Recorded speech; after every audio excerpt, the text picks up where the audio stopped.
Thank you very much and good morning. Can everyone hear me? And I need these days too. COVID has done its worst. Thank you very much for coming. Thank you to the organisers for the invitation. It's delightful to speak on this topic. And I'm here this morning to inspire us to a revolution again under the banner of the Council.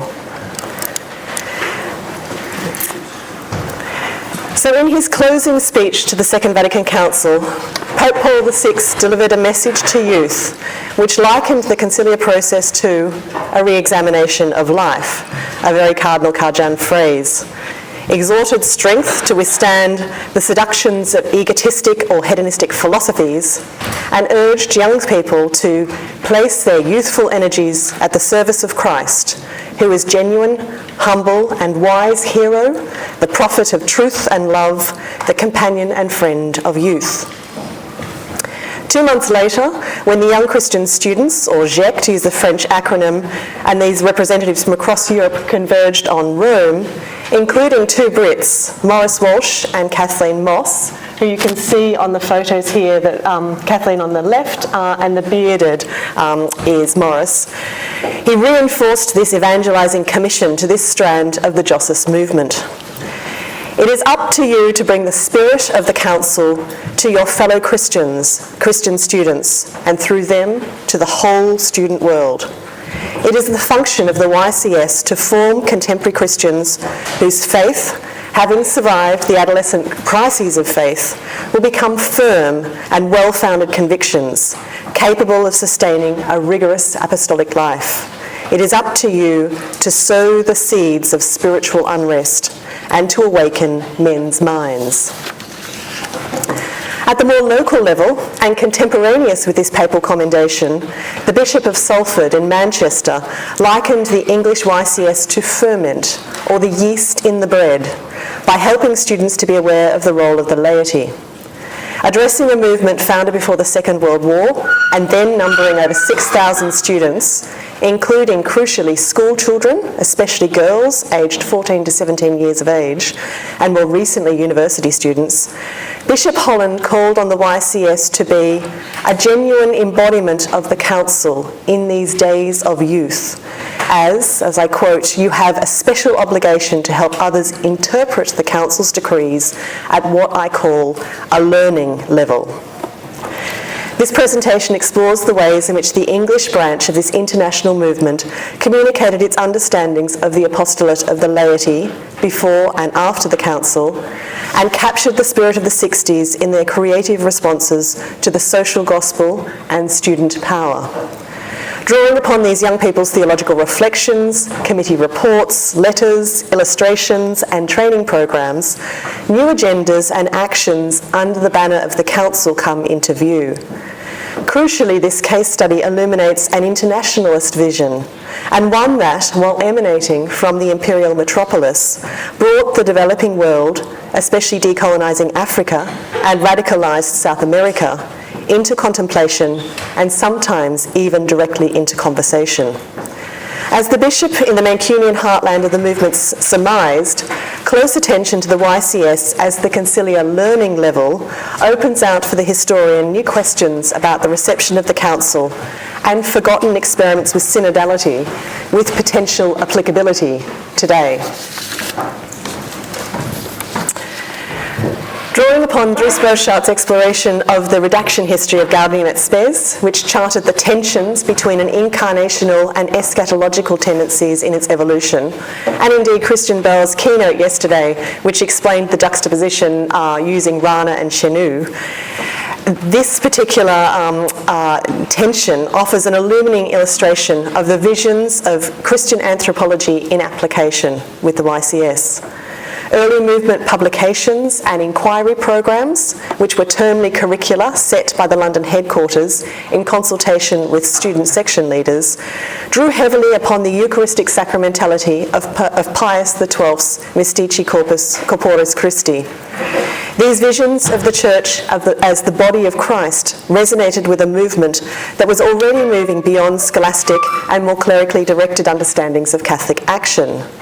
the See, Judge, Act program materials, and the discernment method adopted by the Jossis internationally, drew upon liturgically progressive theologies, with some of the suggestive titles they read on the screen.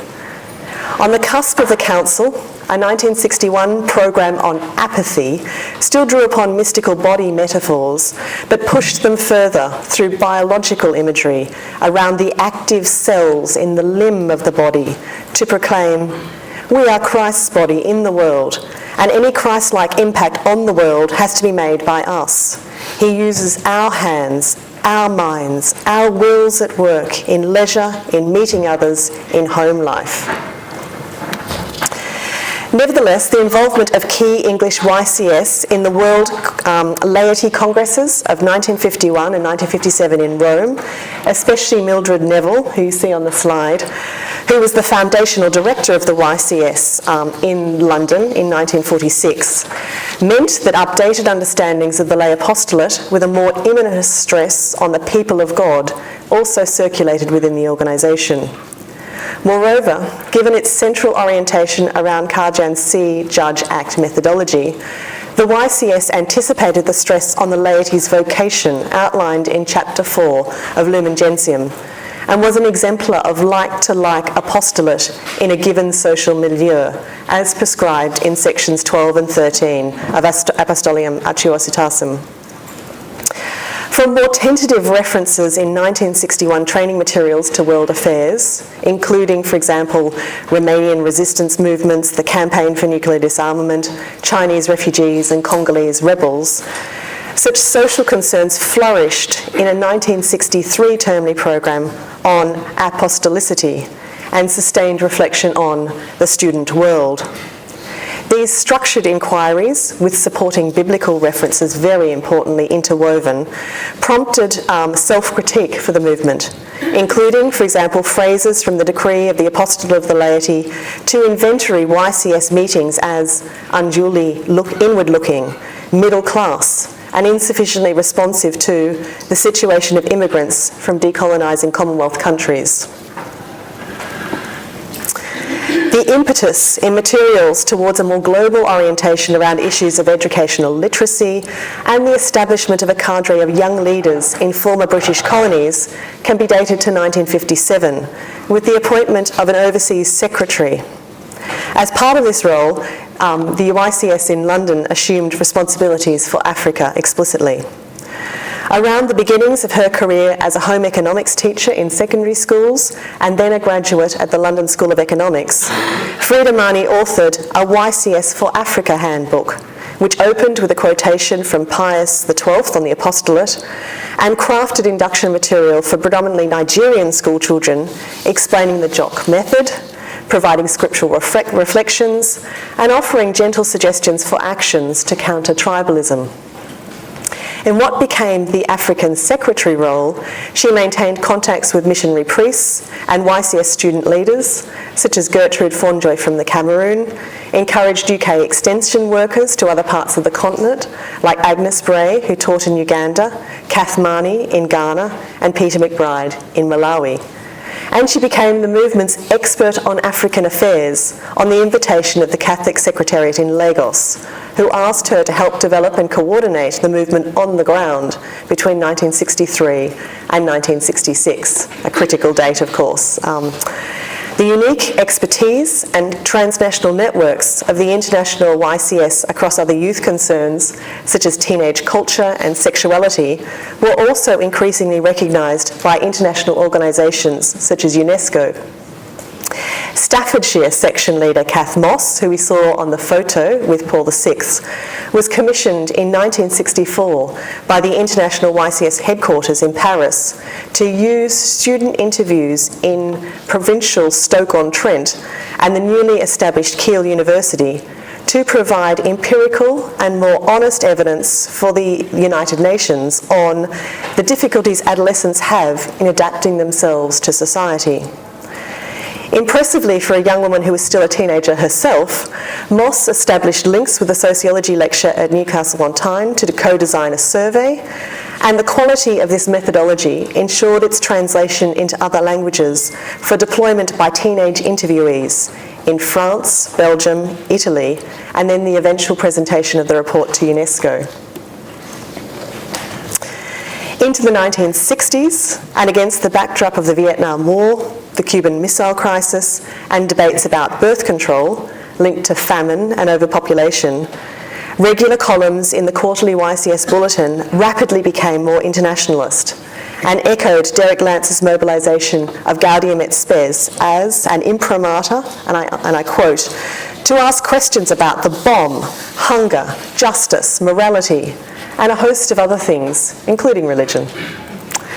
The implications of this expanded engagement well beyond a school and college setting led some within the YCS, such as Ferdinand Senan from Syria, to push for the movement to be even more outward-looking and to evaluate the balance within its actions between piety and social action. A West African leader, Claire Gra, who obviously made an impression on the large English contingent gathered at the 1965 World YCS session in Lebanon, posed such provocative questions. Claire Gra asked, "Are we just fiddling about with the edge of the problem? If we really meant to bring other students to Christ, wouldn't we be involved in the political life of our countries? What are we scared of anyway?" Some within the English ranks were not the slightest bit trepidatious about mixing faith and politics, such as Pete Baldock, who studied history at Christ College, Oxford, and served as England's YCS president in 1965. He also continued to serve the YCS as its international representative until 1970. In an extended reflection delivered at a Christian Marxist dialogue meeting in 1968, Baldock opened with the statement that both ideologies share a belief in the fundamental goodness of man and the universe and an urgent apprehension of present evil. His synthesizing comparison neatly encapsulated the optimistic incarnational anthropology of the immediate post-conciliar moment, as evident in this synoptic survey of convergence and difference. He says, "Christianity is a revolutionary doctrine. It proclaims the possibility of a human society of perfect love and freedom, and therefore the need to reject the society of the present era in which these are impossible. Unlike Marxism, it proclaims this hope on the basis of a set of historical events, the life of Christ, rather than a scientific theory of history. Unlike Marxism, it relates this possibility of love and freedom to the nature of being. For both Marxism and Christianity, the understanding of man is humanist. If man loves God but hates his brother, he is a liar." These political currents, and especially a reading of the Signs of the Times in the light of Paul VI's 1967 Populorum Progressio, framed English YCS conversations about Africa in particular.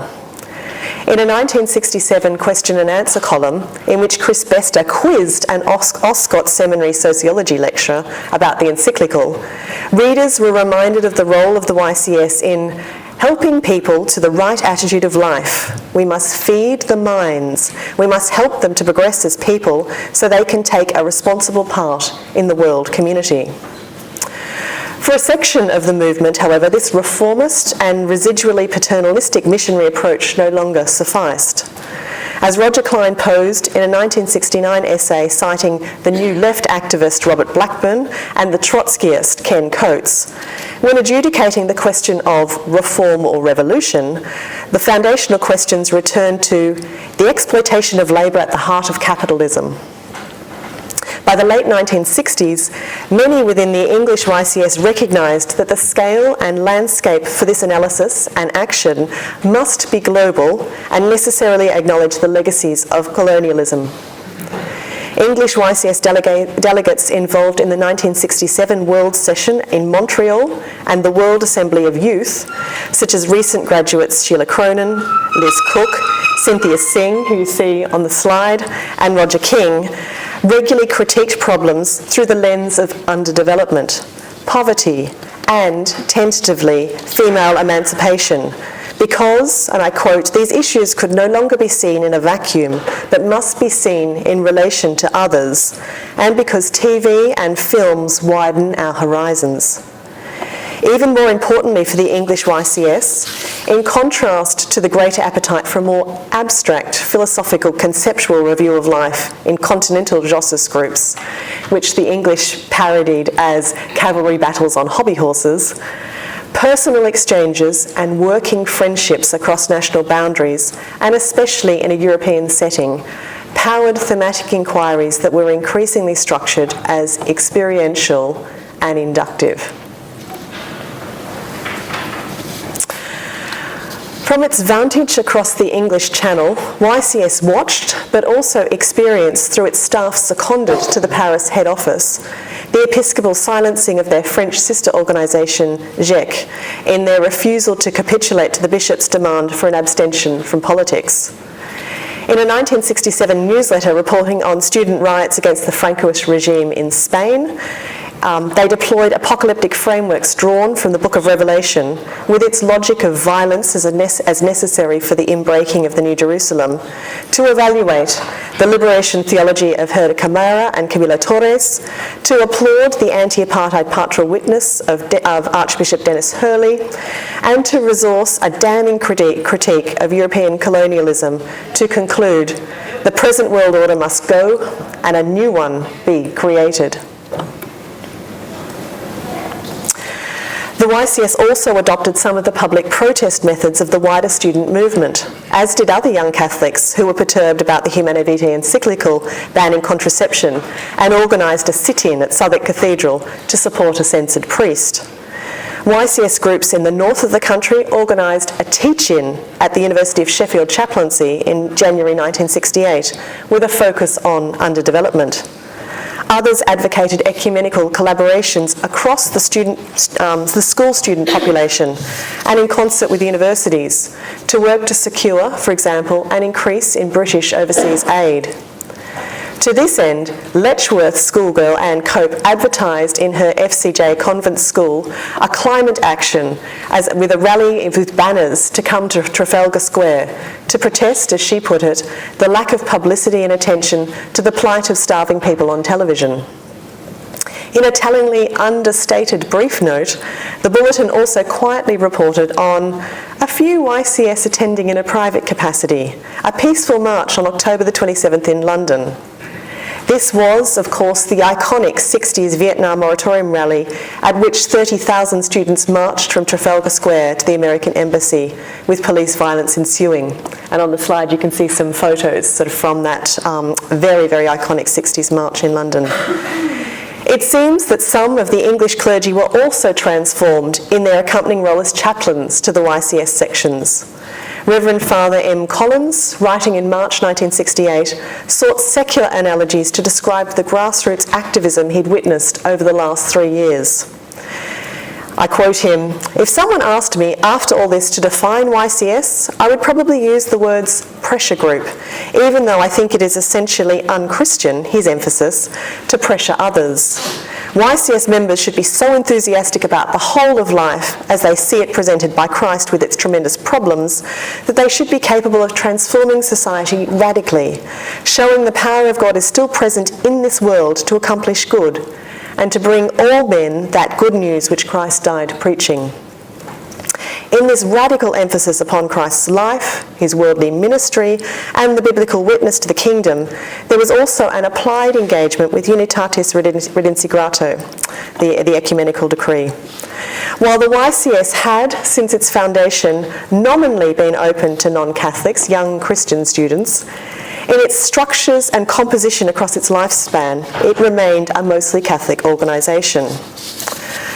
But alongside plans from the late 1960s to extend the YCS into newly established secular comprehensive schools, drawing on pilots in Scotland, Norwich and Stoke, it formed a commission on ecumenism, with Council Peritus Bishop Christopher Butler appointed as its chaplain, and aimed to spearhead the ecumenical movement amongst students by eliminating denominationally exclusive language.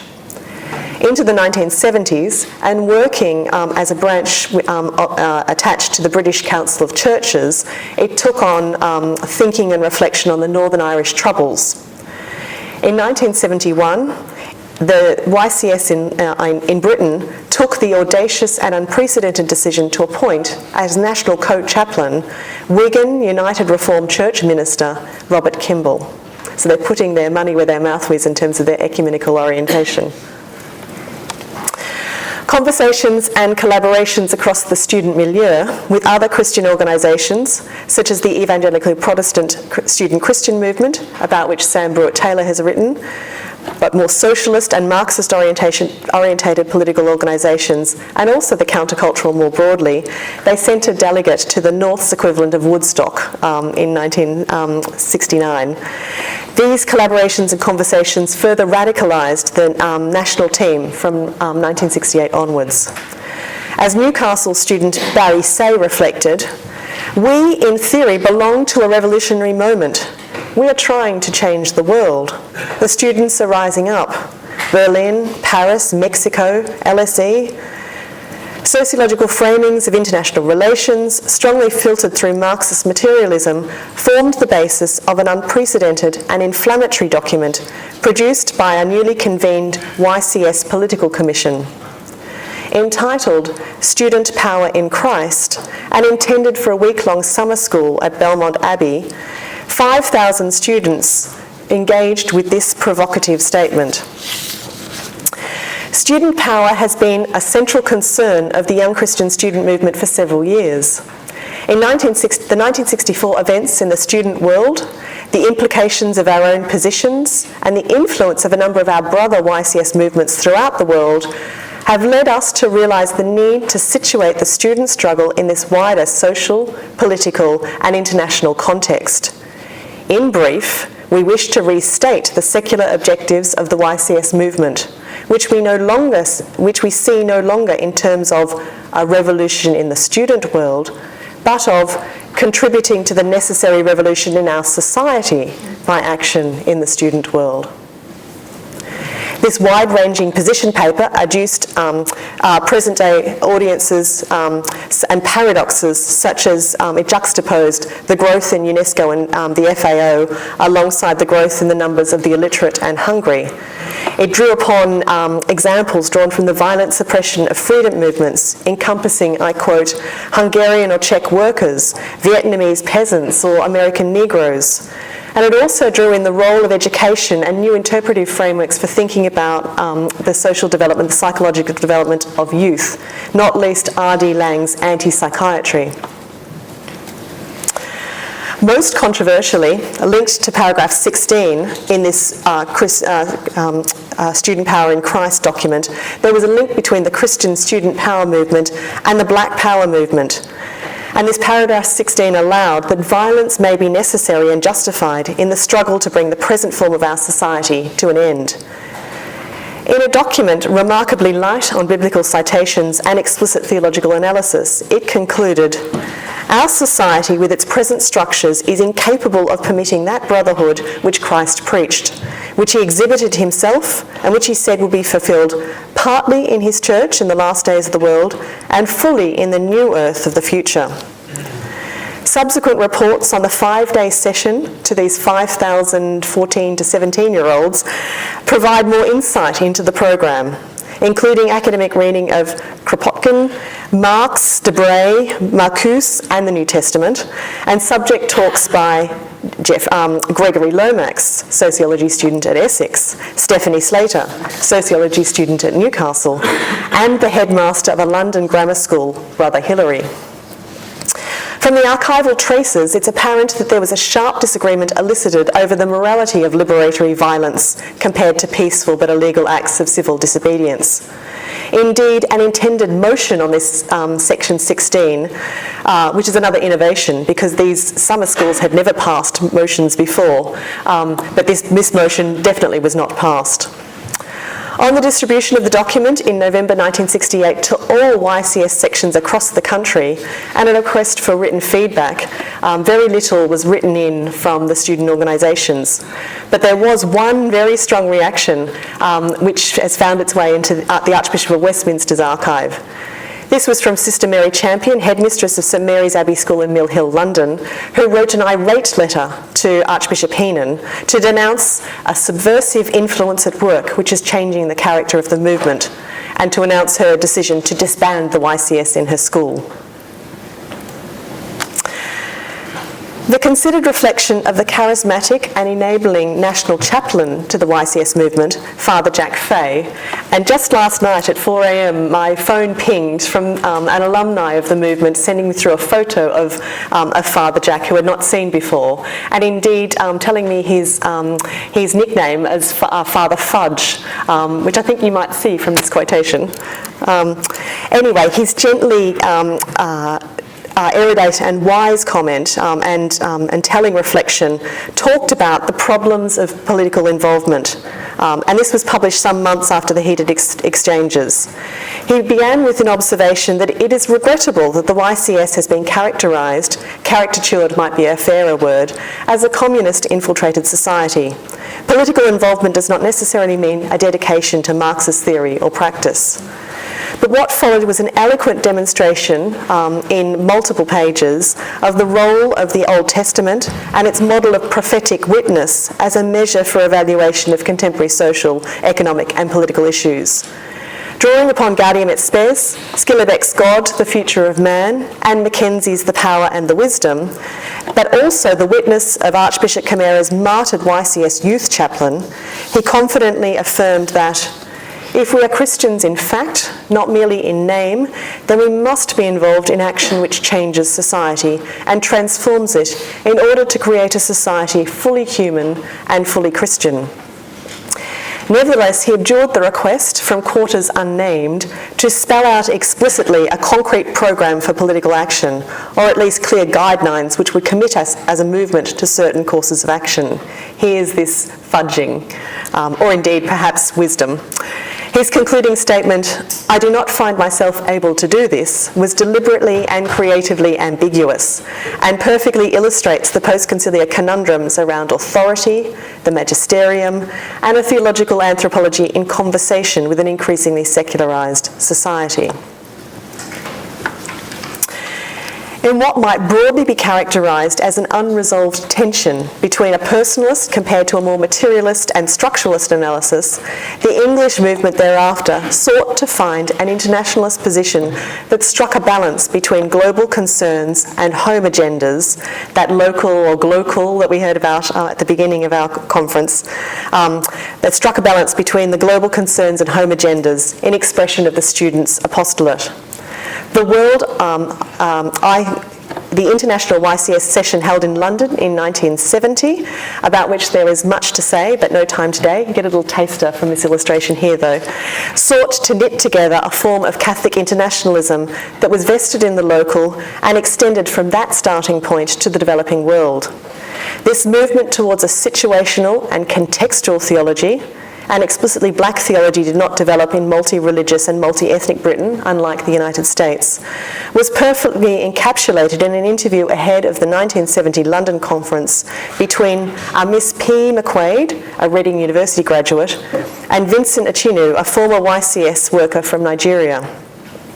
In a lengthy question and answer touching upon many issues, including the populist, racist politics of Conservative MP Enoch Powell and the educational underachievement of black pupils in British schools, Achinu concluded, "It has got to start with the individual.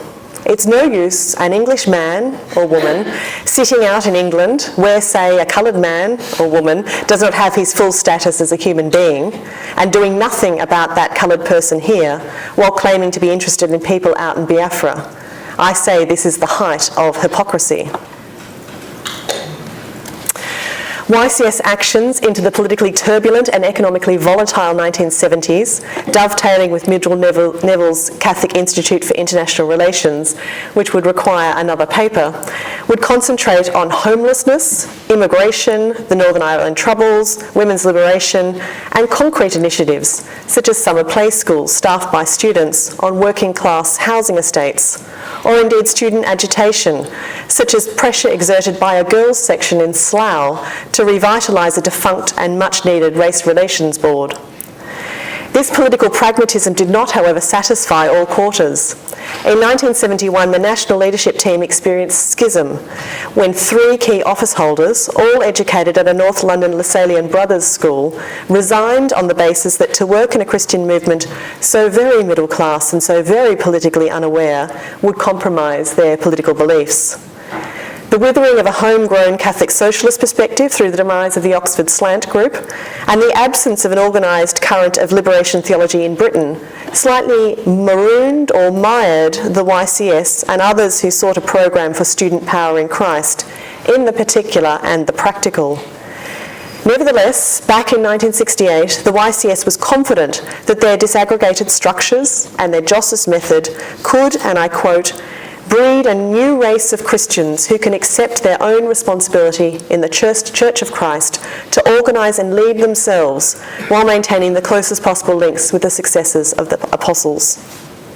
As they outlined then, in terms drawn explicitly from Gaudium et Spes and paragraph 31 of Lumen Gentium, this involves reading the signs of the times and thus being a prophet. It means acting with the authority of a child of God and so being a king. And it means being Christ for the community, and so being a priest. So to conclude, in their heyday, the YCS were recognised as leaven, catalysts, vanguards of the revolution, or sowers of spiritual unrest under the banner of the council. Do we have such an optimistic estimation and indeed expectation of our youth today? Are we confident in our structures now, in parishes, in schools, in universities, in homes, for religious education and young adult formation? Repeated references to Lumen Gentium and Gaudium et Spes throughout the just published synthesis on the Synod, and Pope Francis's 1st of November motu proprio, which calls for a contextual theology in dialogue with the smell of the sheep and epistemologies beyond the Church, invites us to think again, perhaps, about ways to cultivate seeds of spiritual unrest sown by the YCS and other lay apostolate organisations in the years before the Council. How might we now recapture and reform and cultivate youthful enthusiasm and energies? Thank you very much.